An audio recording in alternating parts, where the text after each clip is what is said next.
नमस्कार, मैं सरला रावत साहब, आप देख रहे हैं पब्लिक एक्सप्रेस न्यूज। स्वागत है आप सभी का। आम विधानसभा चुनावों में आज पहले चरण की वोटिंग छत्तीसगढ़ में हो रही है। 2 चरणों में छत्तीसगढ़ की 90 सीटों पर वोट डाले जाएंगे और इन विधानसभा सीटों में 7 नवंबर और 17 नवंबर यानी कि 2 अलग अलग चरणों में वोटिंग होगी।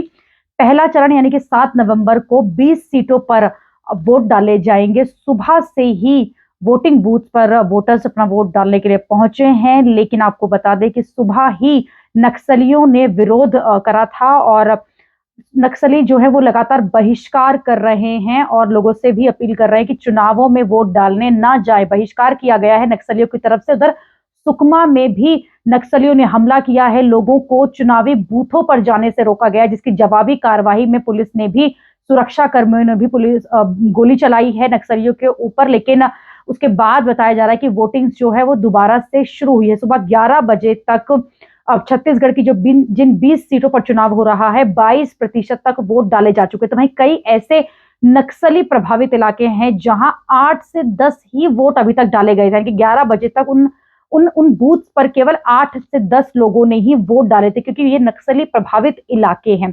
भूपेश बघेल यहाँ के मुख्यमंत्री हैं, उनकी सरकार है, लेकिन लगातार वो सवालों के घेरे में दिखाई दिए हैं और चुनाव के दिन भी वो केंद्र सरकार को घेरते हुए दिखाई दे रहे हैं कि जिस तरह से ईडी के जरिए केंद्र सरकार उन पर हमला कर रही है। लेकिन कुल मिलाकर छत्तीसगढ़ में 2 चरणों में चुनाव होने हैं। पहला चरण 7 नवंबर को, जिसमें 20 अलग अलग सीटों पर वोट डाले जाएंगे। उसके बाद जो बाकी की 70 बची हुई सीटें हैं उसमें 17 नवंबर को वोट डाले जाएंगे और 3 दिसंबर को वोटों की गिनती होगी।